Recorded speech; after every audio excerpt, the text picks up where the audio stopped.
একটা বাজে ছেলে, একটা একটা ক্রিমিনালের জন্য তোর জীবনটা নিয়ে দিচ্ছিলি। আমাদের কথা একবার ভাবলি না? আমরা তোর কাছে ম্যাটার করি না? তুই এর বেড়ে কাজ করতে যাচ্ছিলি। তুতুল, এরকম কেউ করে বলো তো? হ্যাঁ, এরকম কেউ করে? সিরিয়াল পিসি, তুতুলকে নিয়ে ঘরে যাও।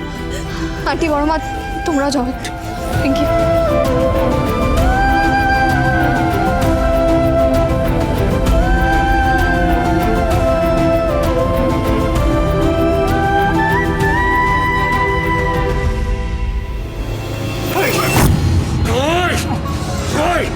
তোকে আমি শেষ করে দেবো, শেষ করে দেবো।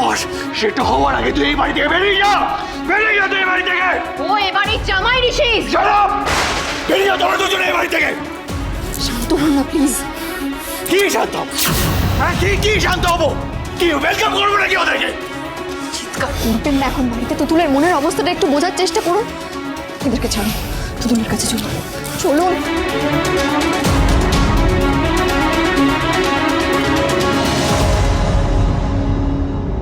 কে মামা শ্বশুর? জামাই বলে কথা, একটু মাটন ফাটন হোক আর একটু হবে নাকি? বাবুয়া, বেরিয়ে যা বাড়ি থেকে, বেরিয়ে যা। এবার তুমি কি করবে চিল্লিস? না পারবে গিলতে আর না পারবে ওগলাতে।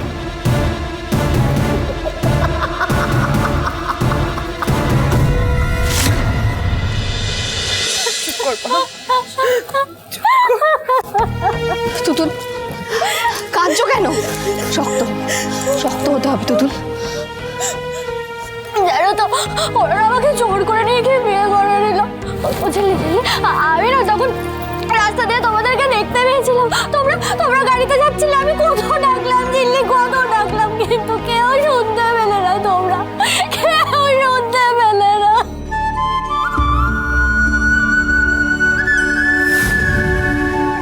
খেয়ালি যদি আমাকে বিপদে ফেলে, আমি তোর বউয়ের সাহায্য নেব না কিন্তু। আমার যদি কখনো মরণও আসে না, আমি এই মেয়েটার সাহায্য নেব না।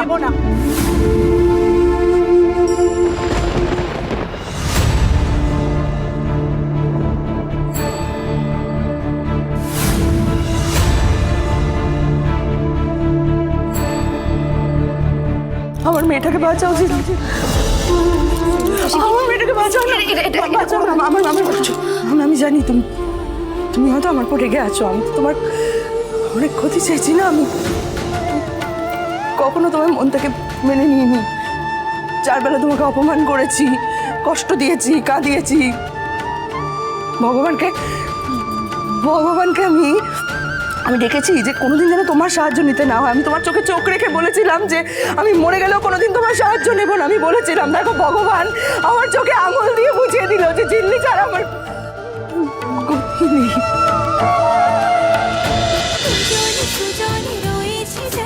তেঁতুল পাতা সোম থেকে রবি প্রতিদিন সন্ধ্যে ৬টায় স্টার জলসায় ও জিও হটস্টারে।